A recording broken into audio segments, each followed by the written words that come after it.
They weren't.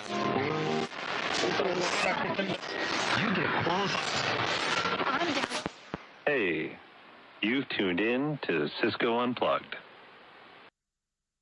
Well, hello everyone, and welcome to Cisco Unplugged. My name is Dan Clamert, and I lead the Wireless Center of Excellence here at Cisco. The Wireless Center of Excellence is a team of wireless architects spread across the US and Canada. If you'd like to engage with us, please contact your local Cisco account team, and they'll be happy to get in touch with us. Today, I'm proud to host our very first Cisco Unplugged, a recurring live webinar and with technical experts from Cisco to help keep you in tune with the world of Wi-Fi networks and connectivity. This is our first episode in the series. We're going to have a lot of great content lined up, and we will dive deeper into Wi-Fi 6E and beyond this season. So tune in to our upcoming episodes to learn more. As you'll see here on the screen, you can find more episodes and register for those upcoming episodes at cs.co/unplugged. Also, I would encourage you and invite you to check out our YouTube channel and subscribe there at youtube.com/@getunplugged. You'll find our content that is posted out there from our episodes, our various episodes, and then we'll also have special content in between as well. So check that out as well. So for today's episode, we're going to focus on Wi-Fi 6E and 6 gigahertz 101, cover some foundational topics around wireless Wi-Fi 6E and why it's important. So we're joined by a couple of speakers here today I'd love to introduce you to. We've got a lot of great experience lined up here today, and they're looking forward to sharing their experience with you. So first of all, I'd like to introduce and welcome to the show Drew Betts from Durham, North Carolina. Welcome, Drew. How are you doing? Hi, Dan. Thanks for having me. Excited to be here and talk some 6 gigahertz. All right. Thanks, Drew. And we're also lucky to have Ray Geyer joining us today from Pittsburgh, Pennsylvania. Hey, Ray. Thanks for joining us. How are you doing? Great. Hi, Dan. Thanks for having me. Thank you.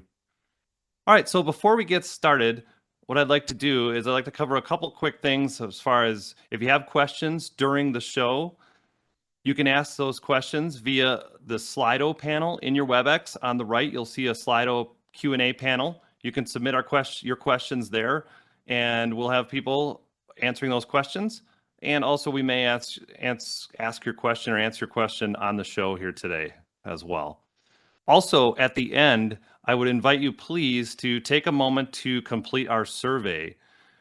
It will pop up near the end. We'll let you know. And we would really encourage you to give us feedback, not only on this episode, but also on future episodes. If you have any feedback or suggestions as far as topics you'd like to see us cover, we'd love to hear that. Thank you. So I think that's it as far as the housekeeping items and things I wanted to cover. Let us know if you've got questions along the way. But with that, I'd like to first of all turn it over to Ray to give us a little bit of a history lesson here on Wi-Fi and Wi-Fi 6E. Thanks, it away, Dan. Ray. Thanks, Dan.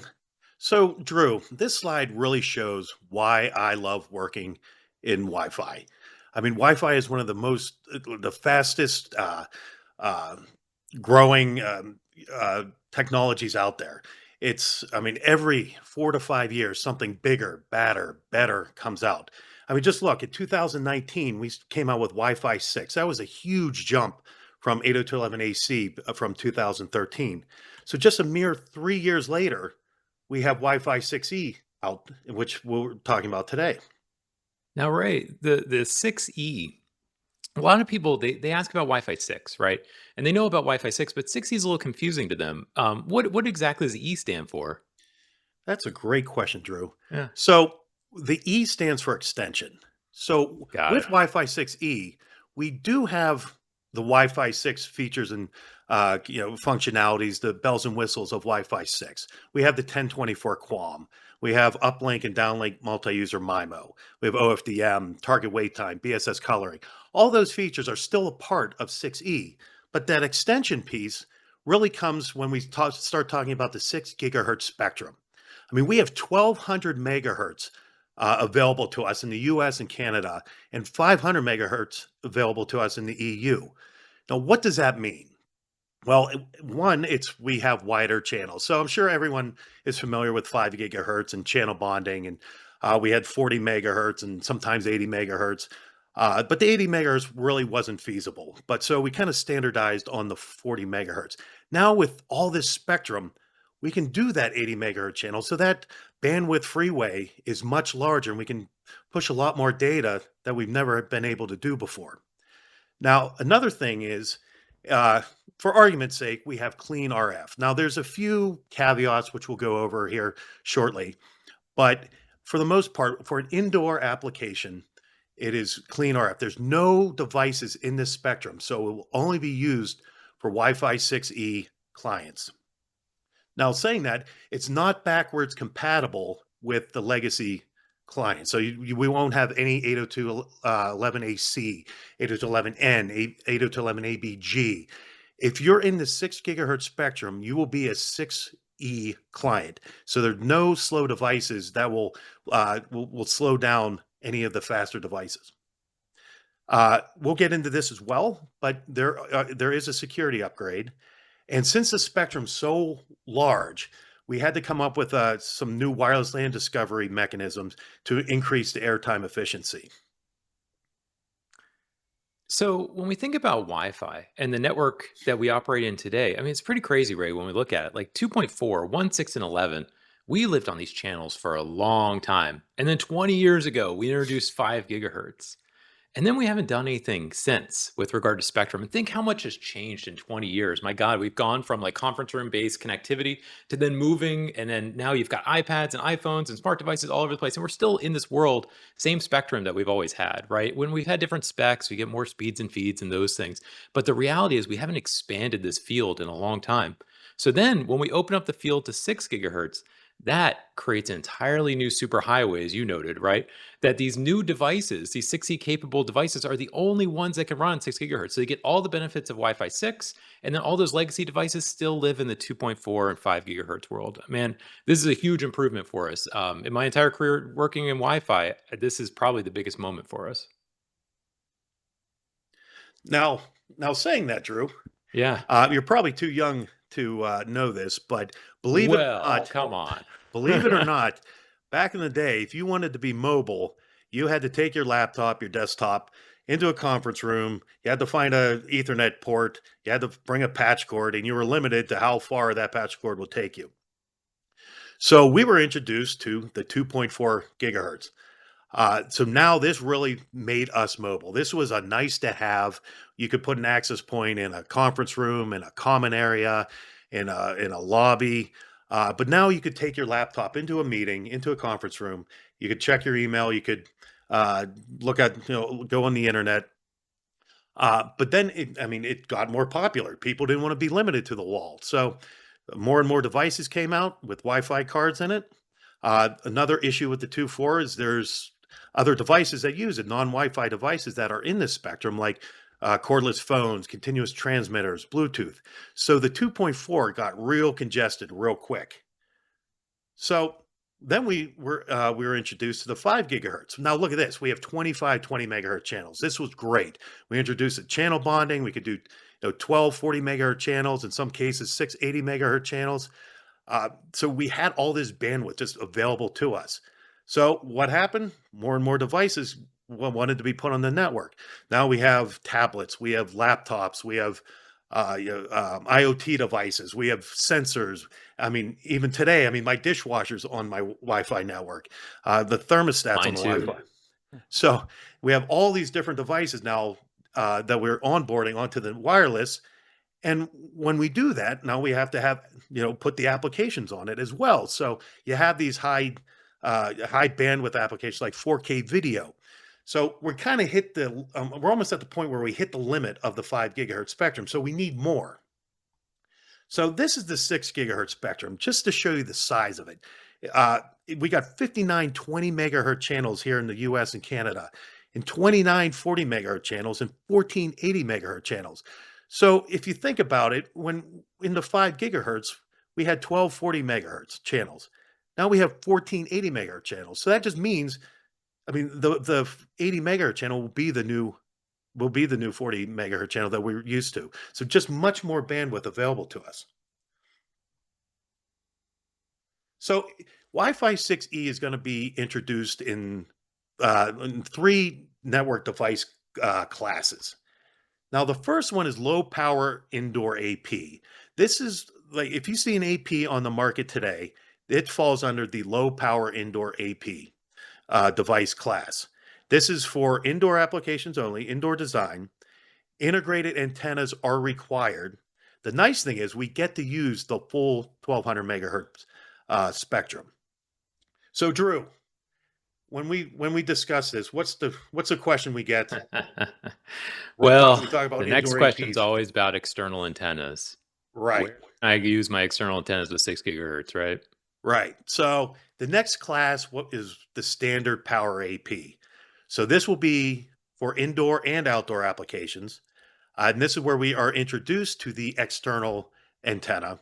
Now I mentioned there are some caveats to the 6 gigahertz spectrum. One being when you add higher power AP, you have a higher gain antenna, we can go out farther, we can hear farther out. So in the 6 gigahertz spectrum, there are some incumbents like fixed microwave. So what we need is what we call the automatic frequency coordination, AFC. Will go out and the system will go out and geographically say, what devices are out there and what channels are they using, and it will come back and report to us and say you are either able to use those channels in the 6 gigahertz spectrum or you are not able to. You'll have to find something else. Now this will be ratified hopefully shortly, so you will see the external antenna model AP coming out here, and hopefully by the end of the year. But one other caveat is it is restricted to the Uni 5 and Uni 7 band, or Uni 5 and Uni 7 within the 6 gigahertz spectrum. In US, in Canada, it's Uni 5, 6, and 7 is allowed to be used for that standard power AP. Then the last one will be a very low power AP. Now this would be like a hotspot on your phone, very small cell, limited range. But once again, we get to use the whole 1200 megahertz, and it does not require the AFC. And one last point I want to show you is the max power of the client will be 6 dBm lower than the max power of the AP. Hey, Ray, Yes, sir. before you move on here on that slide. So looking at this, and while we're waiting for AFC, which looks like we're going to cover a little bit more in episode 2. So tune into episode 2 to learn more about AFC. But when you're looking at the market today and most 6E products, then it's looking like most of those today are on the far left side here of Yeah, this. so correct. So all the APs that are on the market today are low power indoor APs. They're only integrated antennas. Now some may be standard power ready. So once the AFC is ratified, through a firmware upgrade or whatnot, you may be able to start using it as a standard power. But as of today, all the APs are integrated antenna models. All right, thanks. So this slide kind of sums up kind of what I've just, everything that we've talked about so far. It shows the whole spectrum. It shows the 59 20 megahertz channels. It shows the Uni 5, Uni 6, Uni 7, Uni 8, and where those channels fall into each one of those, and where the bonded channels fall within each one of those as well. And you can see where the low power indoor AP falls. We can use it across the whole spectrum. It shows a max EIRP at 30 dBm.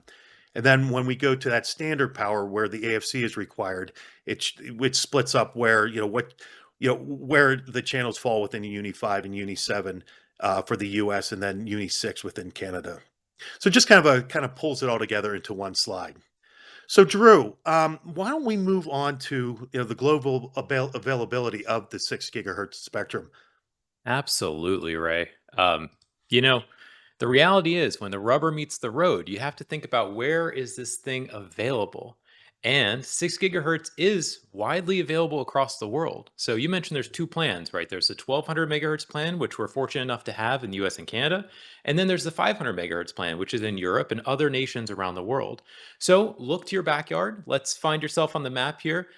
You can find where your current plan is and how many channels that you have to work with on the 6 gigahertz spectrum. Now, the Wi Fi Alliance has been doing an excellent job in tracking and advocating for 6 gigahertz adoption globally. So absolutely check out the link below too to get the latest information on how things are going in your country or where you want to deploy Wi-Fi. Now, the other question that people love to ask is, well, hey, you're talking about 6E and 6 gigahertz, but there's no client out there. Now, the reality is that device in your pocket may not be 6 gigahertz yet, but it's changing very rapidly. In fact, Intel just announced that they saw there's over 1,200 6E capable devices available globally. And as we look to the big players, these are the needle movers typically in the client market. Samsung, Google, Apple have all introduced 6E clients in early 2022, and Apple most recently in the recent months. When we look to Apple, the Apple iPad Pro now supports 6E, as well as the MacBook Pro and Mac Mini refreshes. These are big sea changes in client availability for 6 gigahertz and really means and shows the industry adoption of 6E that we are ready and we're going at it. Now, with regard to Intel, I mentioned earlier, they have multiple chipsets available on 6 gigahertz. So the best guidance I always give to folks is, hey, you can build a rock star Wi-Fi infrastructure. So let's say you build out the 6E infrastructure, but man, if you don't update those clients and make sure that you know the chipsets that are going into your corporate laptops or desktops, make sure those are 6E capable devices as well. And speaking of corporate laptops and desktops, if you're running Windows, make sure you're taking advantage of Windows 11. And like an old true Wi-Fi architect would tell you, update the drivers and update the BIOS, especially with regard to 6 gigahertz. Now, Ray, I got a question for you. Yes, What sir. what smartphone do you have in your pocket there? You got a Pixel on you or what? I have an iPhone 13, and I'm Ah, not 6E yet, but hopefully with bummer. the next refresh, I will be able to benefit from the I 6 see the gigahertz. disappointment in your face. I have the same. I've been an iPhone guy since the beginning. The reality is we expected to see an iPhone this year. A lot of folks did. Just it seemed logical with the way 6 gigahertz was flowing. But due to supply chains, I imagine that was probably something that got in the way of Apple, just with the vast scale to get 6E out there. But the good news is we're seeing so much change, and we likely will see an iPhone there come out with 6E capabilities down the road. So speaking of clients, right? Let's think about how these clients discover. Ray, you mentioned this earlier about we changed discovery a little bit with regard to 6 gigahertz. We had to because there's 59 channels potentially in this 1200 megahertz plan. How can I efficiently scan, listen for beacons, make sure I negotiate probes, all of these things all within milliseconds, right? Well, there's a few new technologies that allow us to take advantage of better discovery of access points. So there's out of band, which allows us on, let's say I've got a client that supports, 6E, it's going to connect normally at 2.4 or 5 gigahertz. Let's say it connects at 5 gigahertz. Well, that client's going to be informed of a 6 gigahertz ready BSSID, an access point that it can connect to, the same one, of course, on 6 gigahertz. That's going to be a go to method as we start to make this initial transition likely into 6 gigahertz. Now, there's also in band discovery methods that are available. There's both passive and active scanning, and there's also this introduction of a concept called preferred scanning channels. And the preferred scanning channels allow a client to not have to listen to all 59 channels. We can listen to a subset of channels to be able to discover a 6 gigahertz access point and then get onto the network. We've also done some nice improvements with regard to beacons and advertising of BSSIDs over the air. We now can have multiple BSSIDs in a single beacon frame to reduce all that 802.11 control traffic, which really suffocated 2.4 gigahertz networks and even 5 gig as well. So really nice, if you're into that detail of RF, these are some cool improvements. And of course, we've got a whole episode dedicated to this to talk about in the future. Now, we mentioned this Wi-Fi security upgrade, right? There's 6E provides this upgrade of mandatory minimum requirements. But Ray, I got a question for you on security. What do you think is the biggest vulnerability these days with regard to Wi-Fi? Well, when I get my latte at Starbucks, when I join that Open SSID, I'm sure my data is not protected. That mocha latte? The mocha Yeah, I latte, think I yeah. think you're right. I think you're right, man. That is accurate, right? So you're exactly right in that eavesdropping is the biggest risk to open SSIDs. And Generally speaking, it doesn't take a wireless engineer to know this risk, right? I would say the average user typically knows that, hey, if I'm connecting to public Wi-Fi, it's not encrypted. Someone next door to me can sniff that traffic using over-the-air capture, and of course, see what's going on. Now, with modern day protocols, with apps, even social media apps and everything else, typically it's an encrypted tunnel from that app. But the reality is that there still is traffic that is exposed over the air every single day. And the scarier part about this, and what I've seen in talking with customers too, is that they don't know who's connecting to their open SSIDs, right? This could be executives connecting to it because they have an iPad that they would just like to get connected easily versus a corporate provision device on their .1x secure network. So there often are users that you don't expect that are connecting to your open SSIDs that are susceptible to eavesdropping. Now, there are other types of attacks out there called man-in-the-middle attacks in the IT industry, right? We see them in programming, we see them in networking. In the world of wireless, there's this intrinsic man-in-the-middle risk that has always existed, and it's between a client and an access point. And the idea here is that a malicious user, let's say a hacker, can spoof maybe the BSSID of the access point, or it could spoof the MAC address of the client and can interfere with the 802.11 control frames that handle the processing of connectivity between those two devices. So a good example of this is a deauthentication frame attack. So a client, a third party, can come in, send down a series of spoofed deauthentication frames downstream to clients, and kick off all the clients on associated access point. Those clients will now infer they essentially get a denial of service attack. So that user is kicking off everybody from the Wi-Fi infrastructure. That's a bad thing, right? Especially think about this at scale. Really bad thing. Now, this is also an attack vector for other Wi-Fi attacks out there historically, and I'm sure probably in the future for areas where we don't have a fix for this vulnerability.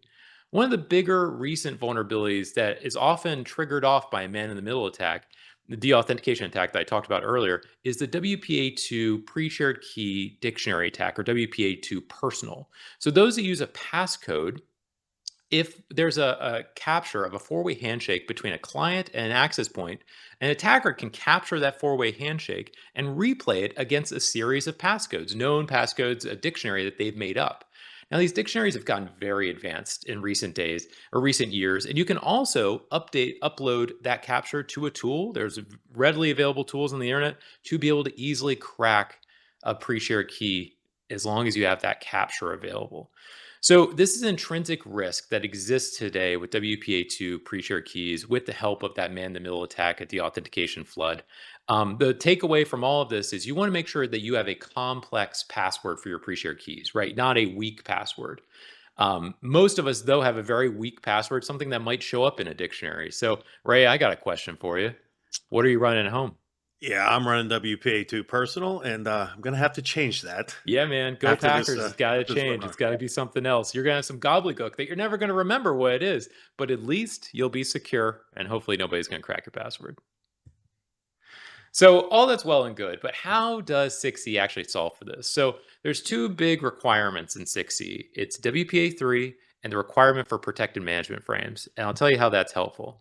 So within WPA3, there's this concept of OWE, or opportunistic wireless encryption. And what opportunistic wireless encryption does is it encrypts the data plane between the client and the access point, gives them privacy. So for all open SSIDs, they're all required to use OWE on WPA3, and as a result, must use it on 6 gigahertz as well. So that's a big deal because that's going to close all the gaps with regards to that, Starbucks Wi-Fi where you're getting your latte, right? Now, there's also management frame protection. This is one that's near and dear to my heart because MFP has been out there for a very long time. We've supported it for a long time at Cisco, but client adapters optionally supported it. It caused potential issues with some various clients, those sorts of things. Now it's mandatory in the spec. So we now require management frame protection. And what MFP does is it encrypts and authenticates the control traffic between that client and the access point to make sure that that is who it says it is, and no man in the middle can come in between and send out a deauthentication flood, for example. So that solves that man in the middle attack, which is wonderful. Now we also have the upgrade, of course, with the suite of WPA features, ciphers, and encryption methods that come to us with WPA 3. This is a big deal. It's the next level of protected access. Historically speaking, when we talk about generations of Wi-Fi, we never saw requirements to have minimum encryption standards. And this is something that's really nice to see with 6E. And this will, of course, require a little bit of a redesign for your existing SSIDs, or at least considerations on how you're going to be roaming from your 2.4 5 gigahertz segment of the network over to 6 gigahertz. So we do have more to share in upcoming episodes about that information. Now, with all that said, Ray, why don't I hand it back over to you to wrap things up for us? Sure. So just to reiterate, we with Wi-Fi 6E, we get all the benefits of Wi-Fi 6. We're still using Wi-Fi 6. So saying that, I want to clarify that legacy devices still will work on a Wi-Fi 6 AP. It'll be on the 2.4 and the 5 gigahertz radios, but they will be able to associate to the Wi-Fi 6E AP. So what Wi-Fi 6E brings is that the 6 gigahertz spectrum.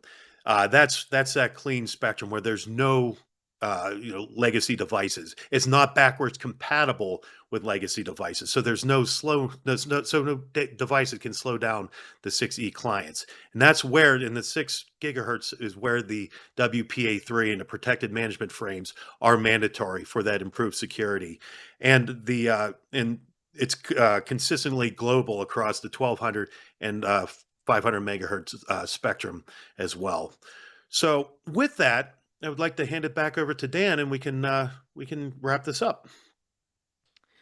All right. Thank you, Ray. Thank you, Drew. I did have one Of other course. question here that it comes up frequently, and I've seen it here as well.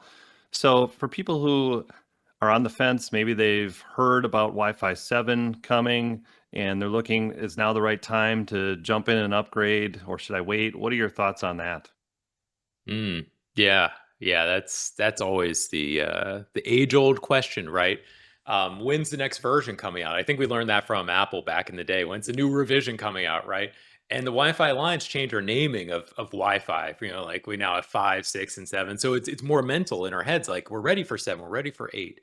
The reality is that Wi-Fi 6E gives us huge benefits from a spectrum perspective and from a security perspective. And these benefits are going to carry on into generations beyond us. So we always say take advantage of the spec that's available to you. We're very lucky, though, that 6E is here now and that you can take advantage of this entirely new spectrum, this biggest change that we've seen in 20 years. Ray, did you have anything you'd like to add to that? Well, yeah, just to build off of that, I mean, the refresher clients are going to be Wi-Fi 6E. So, Sure. I mean, it's almost like a ripple effect. So where you can let's get these new clients on the 6 gigahertz, and by doing that, you're freeing up the 2.4 and the 5 gigahertz for the legacy clients. So you're freeing up some spectrum is there as well. So jump on the new technology with the security and just the speeds itself. So Yeah, and those Wi-Fi 7 devices that come out down the road, 6 gigahertz is in the plan for Wi-Fi 7. So they're going to be able to associate to this infrastructure. So yeah, it's a big shift to 6E. We'd say take advantage of it now. Yeah, got it. No benefits in waiting. Jump in now. Makes sense to me. All right. Thank you. Thank you, Ray. Thank you, Drew. Great job. I learned a lot here today. It was a good session. Hopefully, everyone tuning in learned some stuff as well. So before I wrap up, I would like to encourage you to complete the survey. So you'll see a survey. So take a moment to, like I mentioned, fill out that survey, give us feedback here, not only on today's session, but also on suggested topics for future sessions. Would love to hear your thoughts on that. As you can see here, we've got a lot of content planned yet on 6E and beyond. So we're going to dig in future sessions. If you haven't yet registered for those future sessions, please go out there and do that. You can do that as you see there with those QR codes, or you can go to cs.co/unplugged. There is a check all to register for all the sessions, and boom, you're done. You put in your name and email address, and you're good to go. And then also, as a reminder, subscribe on YouTube to youtube.com/@getunplugged. So take a look out there and subscribe and register for our next sessions, and appreciate your time today. And lastly, if you'd like, as a reminder, to contact anyone in the Wireless Center of Excellence, you can reach out to us via your local Cisco account team.